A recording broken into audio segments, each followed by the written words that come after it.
Oh, comme c'est terrible. Le Real perd la Liga. Salut les amis, bienvenue sur ma chaîne. Nous allons ensemble débriefer le match qui vient juste de se terminer qui opposait le Real de Madrid face à Valence. Match décisif pour le Real de Madrid parce qu'ils n'avaient pas le choix que de gagner aujourd'hui pour rejoindre le Football Club Barcelone juste avant leur match face au Betis Séville. Malheureusement, les choses se sont mal passées pour nos chers madrilènes. Ancelotti avait pourtant concocté un classement assez remarquable, malgré les absences de Thibaut Courtois, de Lounine, les deux gardiens d'habitude titulaires. Il a fait avec le jeune Fran González qui vivait sa première titularisation en Liga. C'était pas facile pour lui, mais pour moi, je trouve qu'il a fait un excellent match. Il a fait avec ses moyens et il a essayé fait du mieux en fait qu'il pouvait pour garder les cages du Real Madrid inviolées. Malheureusement, ça n'a pas été le cas. Il s'est incliné 2 fois, loin d'être sa faute, hein, à Diakabi et à Hugo Duro à la 95e minute de la rencontre. Real Madrid avait commencé un match sur des bonnes bases, avec un 4-4-2 concocté par Carlo Ancelotti, avec en défense centrale Aurélien Tchouaméni, Rudiger en défense centrale, pardon. Et on avait aussi Lucas Vazquez, Fran Garcia, respectivement latéral gauche et droit. Au milieu du terrain, on avait Luka Modric et Fode Valverde. Et en soutien, on avait Brahim Diaz et Jude Bellingham. Et en attaque, on avait Kixte Bonji, Kylian Mbappé et Vinicius Junior.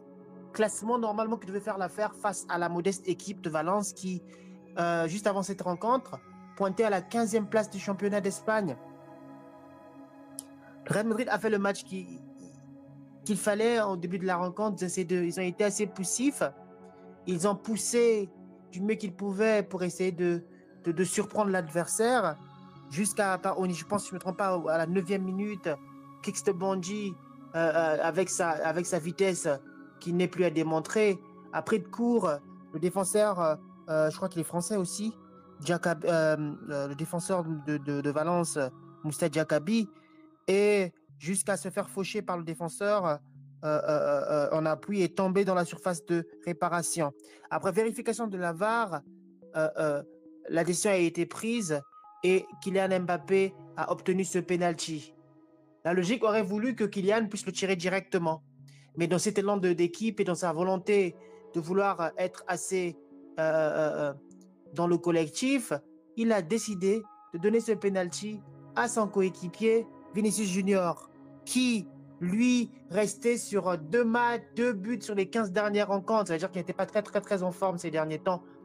Mais que dire à Vinicius? Il a pris le ballon, il s'était lancé pour tirer ce penalty, mais ça a été mal tiré et il loupe ce penalty à un moment fatidique de la rencontre.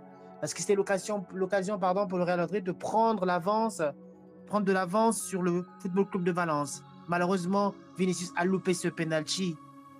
Après cela, le Real Madrid essaie de pousser pour marquer ce premier but.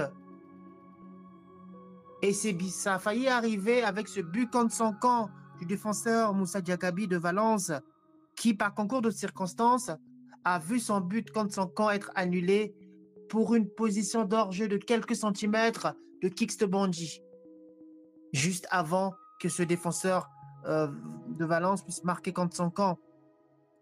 Encore une fois, la VAR est passée par là, ils ont vérifié et ils ont fini par annuler ce but logiquement. Après cela, Valence a essayé de revenir dans la rencontre en poussant aussi de leur côté, en ayant quelques occasions, jusqu'à ce corner qui a été bien tiré par le joueur de Valence et qui a été repris par la tête par Moussa Diakabi à la 15e minute de la rencontre. C'est Valence, contre toute attente, qui prenait de l'avance face au Real de Madrid à domicile, mesdames et messieurs. À domicile. C'était terrible.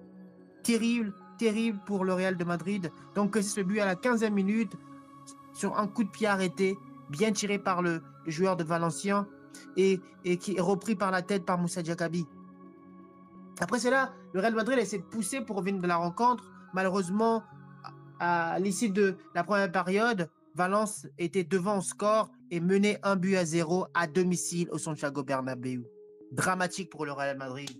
C'était juste dramatique pour le Real de Madrid. En début de deuxième période, euh, le Real Madrid a poussé jusqu'à obtenir ce fameux corner, bien tiré par Luka Modric, prolongé par, si je ne me trompe pas, par Jude Bellingham, et qui était au deuxième poteau? Vini Junior. Lui qui avait loupé le penalty en première période, s'est rattrapé en égalisant et en ramenant les deux équipes à égalité.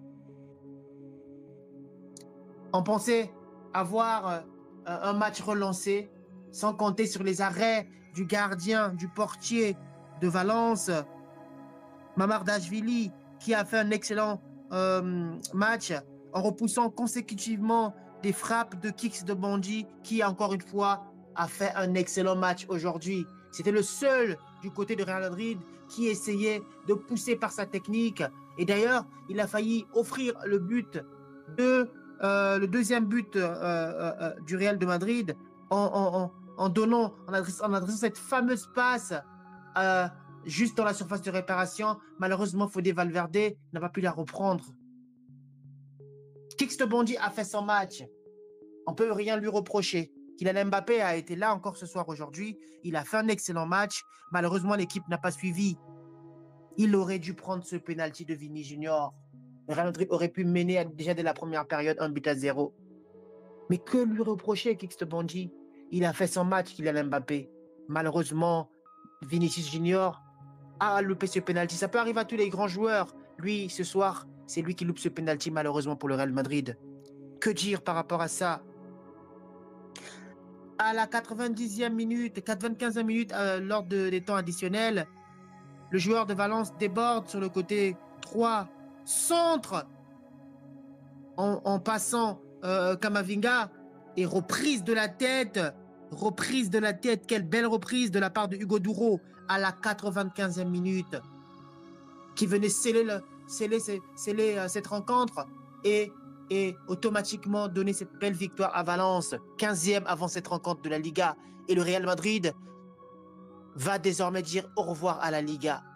Ce qui est dommage pour les Madrilènes, parce qu'ils ont eu la chance ce soir de recoller au Football Club de Barcelone. Malheureusement, ils n'ont pas saisi leur chance. Ils ont loupé la première période. Malheureusement, lorsqu'on passe en deuxième période, lorsqu'on arrive dans les prolongations, c'est un coup de poker qui arrive. Et Valence qui crée la clim à domicile au Santiago Bernabéu pour arracher au bout du suspense cette victoire sur la pelouse du Santiago Bernabéu.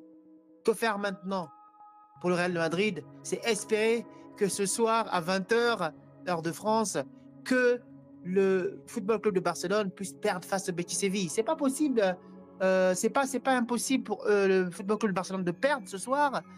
Parce que Betis Séville est une très belle équipe avec des bons joueurs. J'imagine encore ce joueur qui était avant à Manchester United, qui est très très bien, qui est très très bon aussi, Anthony. Mais malheureusement, c'est tout ce que le Real Madrid en ce moment, ils sont dans une forme céleste. Ils sont dans une très très bonne forme, dans un bon élan de victoire. Et je pense que ce soir, malheureusement pour le Real Madrid, le Football Club Barcelone va s'imposer ce soir et va reprendre 6 points d'avance sur le Real de Madrid. Et que dire par rapport à cela? Ce sera officiellement la fin de la saison. Et ce sera 6 points d'avance, voire même 7 avec cette différence de but, parce que vous savez bien, cette règle en Espagne, hein, la différence de but, ça vaut quasiment un point, s'il faut le dire comme ça. Donc ce serait mort pour le Real Madrid, qui devra espérer que le Barça puisse chuter à 3 fois en 8 matchs avant la fin de la saison, ce qui est littéralement impossible. Donc voilà un peu ce que je voulais dire par rapport à cette rencontre. C'est dommage pour le Real Madrid de n'avoir pas pu profiter de cette rencontre pour revenir, pour recoller au Football Club Barcelone et espérer une fin de saison intensive, sachant qu'il y a encore un match Real Madrid-Barcelone-Real de Madrid juste avant la fin de saison. Ça aurait été l'occasion pour le Real Madrid, s'ils étaient à égalité ou à 3 points, de recoller et espérer gagner à la différence de but peut-être la Liga. Quelle perspective pour l'année prochaine? Pour l'instant, la saison n'est pas encore terminée. On espère que le Real Madrid va pouvoir espérer encore ce soir une victoire de Betis Séville pour recoller, pour entre guillemets, rester encore à 3 points et espérer cette victoire face à Barcelone lors du match retour pour reprendre la tête de la Liga à égalité avec le Barcelone, le Football Club Barcelone. Donc voilà un peu ce que je veux dire par rapport à ce soir. Dommage pour Vinicius Junior, il a coûté la victoire à son équipe ce soir en loupant ce penalty dans un moment fatidique de la rencontre. Malheureusement, le football, ça paye, ça se paye cash une erreur. Malheureusement, ce soir, ils ont payé les Madrilènes. Donc voilà un peu ce que je peux dire par rapport à cette rencontre.